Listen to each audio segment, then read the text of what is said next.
Hi, I'm Bob Smith, the Operations Manager with Community LifeTeam EMS Service of UPMC Pinnacle. I'm here with my coworker Josh Nelson, our EMS Education Coordinator and Assistant Chief, and we want to talk to you guys about our purchase of body armor for our EMS providers. We purchased the body armor last November after we've had discovered a need for it in our community. As many people are aware, in recent times, EMS workers, first responders, and other healthcare professionals tend to get put in harm's way at times, and we felt the need to that we couldn't overlook that anymore. We discovered that there were several grants out there for us. However, the grant money provided limited numbers in which we could purchase at one time. We evidently got assistance through the Pinnacle Health Foundation to purchase over 100 sets of body armor for each one of our employees at the time. Since that time, we've added on with additional body armor through grant purchases as well. Each one of our employees has the option to have a concealable body armor like I'm wearing now that would go underneath our uniform. We also have external carrier options for our employees as well. With the additional body armor that we purchased as well, we're able to have that readily available for any new hires that we hire on at this point, and any of our per diem staff that would come in on a part-time basis. It's available for them as well. We give each of our employees the option to have that available to them. We give them the option to wear it all the time, like me with a concealable body armor, or something with external that Josh is wearing. That way, when they come back to the station and they're doing paperwork and stuff, they're not constantly wearing it. We highly suggest that all of our employees have that with them at all times. That way, if they're ever put in some type of potentially hostile situation in which they may be at risk of any type of shooting or stabbing, that they would have it available to them. Some backstory on the final push to get the body armor for us is that we had one of our paramedics was assaulted 2 years ago now, in which bystander on a scene stabbed him in the chest with a kitchen knife. Fortunately for that paramedic, he had purchased his own set of body armor and was wearing that at the time, and that prevented any physical harm to him. Since that time, we've had technically 2 more additional saves with our body armor. We had a pregnant paramedic that was assaulted in her abdomen. We went back with the manufacturer of the body armor, and it was later determined that the body armor lessened the damage that she sustained and potentially saved her life and then the life of her unborn child. We're very fortunate that we've had those saves. We want to make sure that all of our employees have the opportunity to remain safe, given the fact that we are put in some potentially hostile situations. Do you recall what the third one was?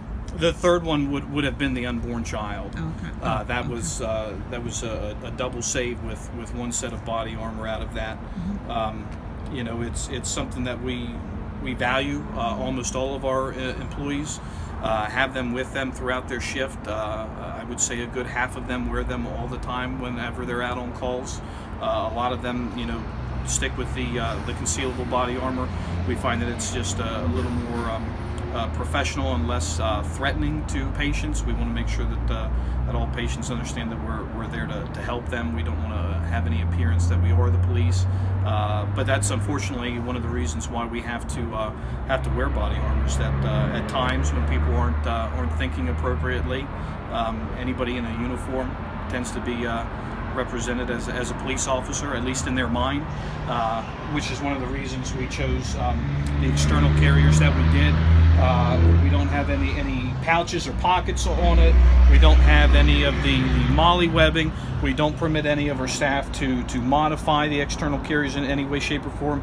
It's very sleek, if you will, very plain looking, and does not give the tactical appearance that some others do.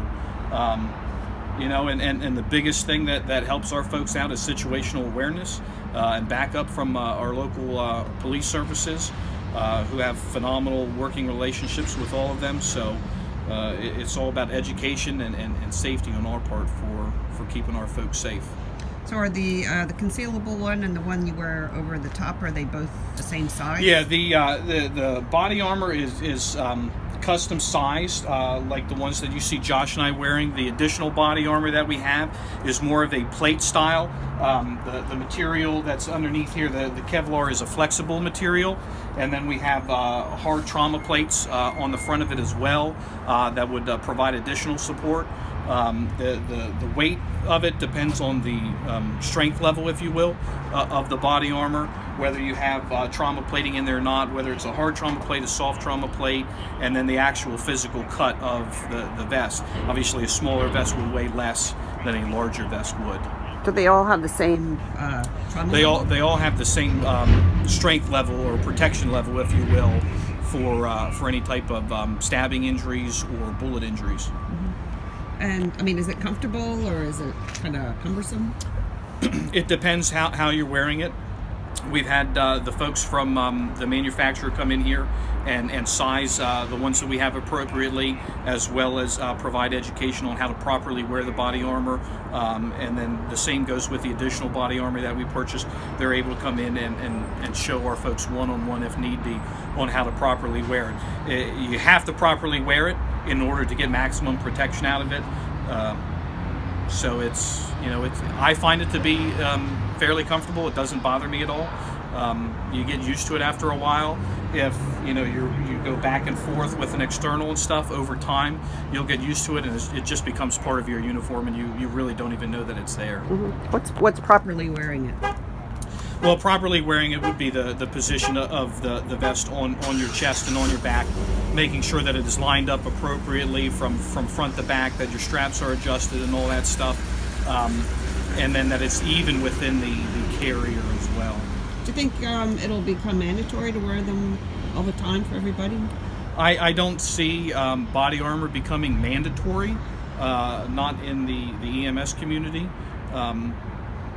We see that it's a trend that more and more people are going towards body armor. You have a lot of EMS agencies out there that would like to have that certain aspect of protection, which is we find very important here, as well as other agencies.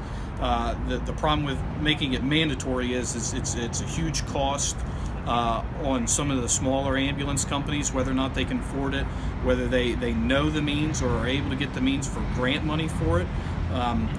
The fire service you're also seeing is purchasing body armor. There's been a lot of reports over the last few years nationwide where unfortunately people are shooting at fire departments as they're responding to fire calls and things like that. So it's just another tool in the toolbox for us. Mandatory, I don't see that happening anytime in the near future. I would see it being another tool in the toolbox, more common for more agencies, though. Are there some EMTs who just say, I'm not going to wear it, and why? I mean, anywhere across the country, I think you'll find that there's a lot of EMS providers that would absolutely refuse to wear it. We here at LifeTeam do not have hardly anyone that would say that they certainly wouldn't wear it. We provide it to them. It's an option for them, and almost all of our folks use that option. I don't have anyone here that adamantly would refuse to wear the body armor, especially if they were dispatched to a potentially hostile situation.